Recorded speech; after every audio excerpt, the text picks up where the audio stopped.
sarees పట్టు సంబరాలు. Win 5 gram gold coin, 3 winners every week on purchase of 10,000 rupees.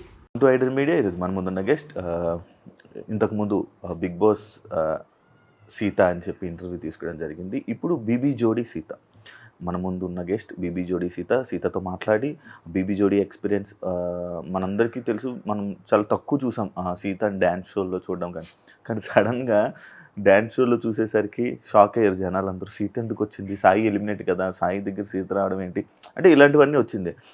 Big boss తర్వాత మళ్ళీ సడన్గా ఫేమ్లోకి రావడం, ఇవన్నీ సిచ్యువేషన్ చూసి అసలు ఏం జరుగుతుంది తన లైఫ్లో అని తెలుసుకోవడం ప్రయత్నమే ఈ యొక్క ఇంటర్వ్యూ. తనతో మాట్లాడి మనకు తెలియ విషయాలు తెలుసుకునే ప్రయత్నం అయితే చేద్దాం. హాయ్ సీత. హాయ్, ఎలా ఉన్నావు? నేను చాలా బాగున్నాను. బీబీ జోడీ డాన్స్, నువ్వు నాన్ డాన్సర్ కదా? Non dance. ఎలా ఒప్పుకున్నావు మరి బీబీ జోడీ? డాన్స్ నేర్చుకుందామని. డాన్స్ నేర్చుకోవాలంటే అక్కడ నేర్చుకోవాలా? అక్కడైతే కంటిన్యూస్గా డాన్స్ వేస్తాము, కొంచెం బాడీలో మూమెంట్ వస్తుంది. ఆల్సో చాలా డేస్ ఇంకా టెలివిజన్లో కనిపించలేదు అని చెప్పి సరే ఫస్టే వచ్చింది. యాక్చువల్లీ ఫస్ట్ కాలే బీబీ జోడీ స్టార్ట్ అవ్వకముందే ఫస్ట్ ఫోన్ వచ్చింది నాకు. అప్పుడు యాక్చువల్లీ భయపడ్డాను అనమాట. సార్ వద్దులేండి డాన్స్ ఫుల్ టైం అంటే, ఎందుకంటే ఏం కాదమ్మా నేర్పిస్తారు అని వాళ్ళకి కాన్ఫిడెన్స్ ఇచ్చారు. బట్ నా జోడీ సెట్ అవ్వలేదు, సో కుదరలేదు. బట్ మళ్ళీ కాల్ రాగానే అప్పుడే యాక్చువల్లీ ఏమైందంటే జనవరిలో నేను ఎక్కువ పని చేయలేదు అనమాట. అయితే నేను దేవుడి దగ్గర కూర్చొని మేనిఫెస్ట్ చేశాను ఏంటంటే ఫిబ్రవరిలో నుంచి నాకు ఎవ్రీడే పని ఉండాలి అని. సో అట్లా పని వచ్చింది వెంటనే ఫిబ్రవరి 1st సో ఒప్పుకున్నా నేను. వర్క్ వచ్చింది, somewhere the other way, you should not say no to work అని అనుకున్నా. వర్క్ వచ్చింది, so I thought okay let me give a try and learn and see how it goes అని చెప్పి. So yeah, call swell వచ్చిందంట ఫుల్గా. Yeah, everyday swelling అవుతుంది. అది ఎందుకు అలా? ఏమైనా రాంగ్ స్టెప్ అట్లేం కాదు. సి బీబీ జోడీ అని అంటేనే కొంచెం మనం కింద కూర్చొని లేవడము అలాంటివి ఉంటాయి కదా. నేను యూజువల్గా వర్కౌట్ కూడా చేయను అనమాట. ఐ మోస్ట్లీ మెడిటేషన్ అలాంటి type person, yoga, but not more like workouts, heavy workouts మన వల్ల కాదు అవన్నీ. సో అలాంటి నేను వెళ్ళి 7-8 hours ఎవ్రీడే నిల్చుంటున్నాను అంటే, అండ్ నాకు డాన్స్ రాదు కాబట్టి నేను ఎక్కువ కష్టపడుతున్నాను అనమాట. డాన్స్ వచ్చిన వాళ్ళు ఏంటంటే 2 hours నేర్చేసుకుని వెళ్ళిపోతున్నారు. నేను నాకు ఎక్కువ టైం పడుతుంది, 5-6 hours పడుతుంది ఎవ్రీడే, అండ్ 2 songs నేర్చుకోవాలి. సో కొంచెం ఎక్కువ అవుతుంది. సో కాలు లిగమెంట్, డాక్టర్ని అడిగితే ఏమంటున్నారంటే లిగమెంట్ స్ట్రెయిన్ అవుతుంది కాన్స్టెంట్గా నిల్చొని అని చెప్పారు. బట్ మళ్ళీ సరే తగ్గుతుంది అని అనుకునేసరికి మళ్ళీ డాన్సెస్ మళ్ళీ పెరుగుతుంది. ఇంకా అది ప్రాబ్లం వచ్చింది, ఇంకా అట్లా పెరుగుతూనే. సీత ఎక్కడుంటే అక్కడ గొడవలా, లేకపోతే అక్కడ పరిస్థితులు అలా వస్తాయా ఏంటి? నాకు అర్థం కాలేదు. అంటే నేను గొడవ పడాలని అనుకోను అసలు. I'm very calm and peace loving person. But ఎవరైనా అన్యాయంగా మాట్లాడితే ఆర్ ఏదన్నా నాకు ఎక్కువ ట్రిగర్, చాలా వరకు కంట్రోల్ చేసి పెద్ద అన్యాయంగా మాట్లాడితే ఏదన్నా నాకు లాజికల్ గా కొట్టలేదు అనుకో, తప్పుగా అనిపించింది అనుకో, I cannot stop my self from talking. మళ్ళీ నేను వాళ్ళని ఇన్సల్ట్ చేయాలనో లేదంటే కావాలని ఆర్గ్యూ చేయాలనో చేయను. But I don't see that ఏదో కావాలని ఏదో అవుతుందని అనిపిస్తే నేను కంట్రోల్ చేసుకోలేను. సో అట్లా అసలు ఇది ఇక్కడే కాదు, ఇంట్లో అయినా సరే చాలా వరకు మా మమ్మీని కూడా అడగండి, మీరు ఇక్కడే ఉంది. I'm very quiet person. నేను ఇంట్లో కూర్చొని నేను ఆ పని చేసుకుంటా. బట్ ఏదన్నా ఇష్యూ ఎక్స్ట్రీమ్ లెవెల్స్కి వెళ్ళిపోతుంది అని అంటే మాట్లాడతా 100%. కావాలని గొడవలు పడుకుంటున్నారా? కావాలని కాదు, బేసికల్గా ఏమైందంటే ఇంత కష్టపడ్డాక 6 hours 7 hours రోజు కష్టపడ్డాక ఎవరికైనా సరే వాళ్ళు బాగా చేసినా బాగా చేయకపోయినా కష్టం అయితే పడతారు. కాబట్టి మాటలు కట్ చేసేసరికి ఆ టైంలో ఏముంది ఇప్పుడు 100% అన్నదాన్ని ఎలా మెజర్ చేయాలంటే ఒక పర్సన్కి ఎంతవరకు వచ్చి, ఇప్పుడు మేమందరం డాన్సర్స్ కాదు, ఆల్మోస్ట్ చాలా మంది నాన్ డాన్సర్సే. సో మేము 100% ఎఫర్ట్ పెడుతున్నామా లేదా అన్న వరకే నేను చూస్తాను అనమాట. డాన్సర్స్ అయిందనుకో వాళ్ళలో మిస్టేక్స్ ఎత్తుకుతాం మేము, అంటే ఆన్లైన్ వీళ్ళు తప్పు అంటే నేను చూసే పరంగా. కానీ ఇంకా నేను నాన్ డాన్సర్నే డాన్సర్ లాగా డాన్స్ చేయమంటే సడన్గా రాదు కదా. ఇప్పుడు చిన్నప్పటి నుంచి నేర్చుకున్న వాళ్ళు, ఇప్పుడు నైనికా లాగా నేను ఏమంటే ఇప్పుడు సడన్గా వేయలేను. నాకు 10 ఏళ్ళు పడుతుంది నేర్చుకోవాలి అంత లెవెల్లో అంటే. సో ఆ లెవెల్లో చూడండి, మీరు మీలాగా మీతో మమ్మల్ని కంపేర్ చేయకండి అన్న థాట్లో అట్లా ఇష్యూస్. ఎందుకు నేను రాకముందు ఇంకెక్కువ గొడవలు అవుతుండే, నేను వచ్చాక కాదులే. కానీ నేను వచ్చాక ఏంటంటే మా జోడీ ఇంకా అఫ్ కోర్స్ బాటంలో రావడం రెగ్యులర్గా. So I was like okay, at least మనం కొంచెం we should fight for what we are trying at least అన్న దాంట్లో మాట్లాడాను అంతే.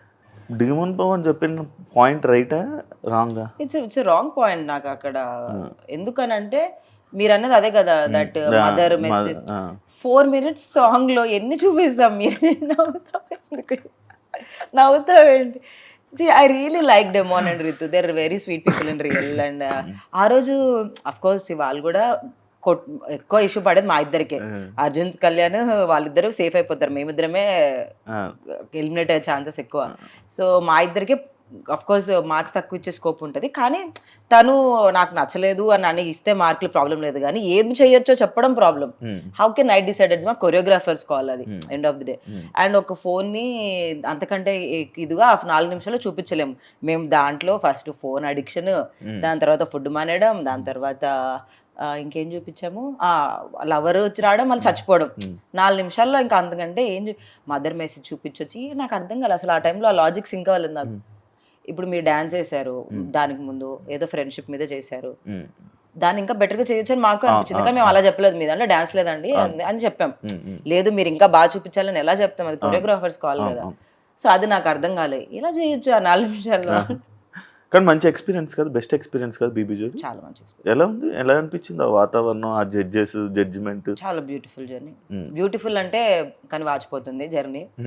అంటే నేను బేసికల్ గానే not impacted by comments, not impacted by negativity and all that. అలవాటే అంటే మరి నేను ఎక్కడి నుంచి వచ్చాను, శివ 7 Arts నుంచి వచ్చాను నేను. మనకి ఎప్పటి నుంచి అలవాటు, ఇది 10 ఏళ్ళు అవుతుంది. సో నాకు అవన్నీ not affected by comments and all that. But ఎక్కడో మనలో కాంపిటేటివ్ స్పిరిట్ వచ్చేస్తూ ఉంటుంది అనమాట. బాగా చేయాలి, బాగా చేయాలి, బాగా చేయాలి, ఎంత కాదనుకున్నా కూడా ఆ కాంపిటేటివ్ స్పిరిట్ వస్తుంది. బేసికల్ నేను అంత కాంపిటేటివ్ స్పిరిట్లో ఉండను, వెరీ ఏం జరిగినా మన మంచికైనా స్కోప్లో ఉంటాను. బట్ అలాంటిది నాలో కూడా కొంచెం కాంపిటేటివ్ స్పిరిట్ తెచ్చింది బీబీ జోడి. సీత బిగ్ బాస్ తర్వాత కానీ కొన్ని టీవీ షోస్ ఏవో ఒక మధ్యలో కొన్ని షోస్ తప్ప మళ్ళీ సడన్గా ఇది రావడం, ఈ షోకి రావడం ఇదే. ఎందుకు ఆ గ్యాప్ నువ్వు తీసుకున్నావా లేకపోతే వచ్చిందా? దేని మీద ఎందుకు తీసుకుంటాము? సేవ్ నేను అప్పటికి ఎవ్రీ వీక్ ఎవ్రీ మంత్ ఒక 1 or 2 ఈటీవీ షోస్ చేస్తూనే ఉన్నాను. రాలేదు నాకు ఆపర్చునిటీ, ఏ టీవీ షోకి రాలేదు. సో చేయలేదు. ఈటీవీ వాళ్ళు పిలిచారు, జబర్దస్త్ కూడా చేశాను యాక్చువల్లీ 2 episodes 3 episodes చేశాను. బట్ టీం తీసేయడం వల్ల నేను అక్కడ నుంచి వెళ్ళిపోవాల్సి వచ్చింది. బట్ రాలేదు టెలివిజన్లో ఆపర్చునిటీ. అండ్ లక్కీలీ నాకు మూవీస్ ఉండే, లాస్ట్ ఇయర్ సింగిల్ అండ్ కేరాంప్ 2 ఉండే. So I was mainly focus there. But నేను టీవీ షోస్ వద్దని అయితే ఎప్పుడు చెప్పలేదు, వచ్చినట్టు చేశాను, బట్ రాలేదు. అంటే సినిమాల కోసం ఇలాంటి టెలివిజన్ షోస్ అనేది కొంచెం దూరం పెడుతూ ఉంటారు అన్నమాట కొంతమంది ఆర్టిస్టులు. ఎందుకంటే నీకు బేబీ సినిమా తర్వాత ఒక మంచి ఆపర్చునిటీ అండ్ మంచి ఫేమ్ రావడం ఇది జరిగింది కదా, ఇంకా అది అనుకోనే ఈ గ్యాప్ తీసుకోవడం కానీ ఇలాంటివన్నీ జరుగుతున్నాయా, లేకపోతే ఎందుకు నీకు ఆఫర్లు రావట్లేదు అనేది నా పాయింట్. ఐ డోంట్ నో, నాకు రీజన్ తెలియదు, నేను ఎవరిని ఎప్పుడు అడగలేదు. సో లేదు, నేనైతే సినిమాలు వచ్చినాయి కదా అని టీవీ షోస్ పక్కన పెట్టడం అనేది ఎప్పుడు, అట్లాంటి బిగ్ బాస్కి వెళ్ళకూడదు. బట్ బిగ్ బాస్ నుంచి బయటకు వచ్చిన తర్వాత టెలివిజన్ రెడీగానే ఉండే. బట్ మేబీ నాకు తెలియదు వాళ్ళకి నేను కరెక్టో కాదో టెలివిజన్ కంటెంట్, కానీ వాళ్ళు కూడా ఒక థాట్ ప్రాసెస్ ఉంటుంది కదా. సో మేబీ కాదేమో, నాకు తెలియదు. బట్ నాకు ఎంతవరకు రీజన్ అయితే తెలియదు. కానీ మూవీస్ వల్ల పక్కన పెట్టాలని కాదు, బేసికల్గా అంటారు ఎఫెక్ట్ పడుతుంది అని చెప్పి. But again bread and butter కదా. So I never thought television is a bad choice. I was okay with doing television also. ఏదొస్తే చేద్దాం అన్న థాట్లోనే ఉండే. లక్కీగా అన్ఫార్చునేట్లీ రాలేదు, లక్కీగా కాదు. బ్రెడ్ అండ్ అది నీకు ఇష్టమా? బ్రెడ్ అండ్ బటర్ అంటే డబ్బులు అని కావాలని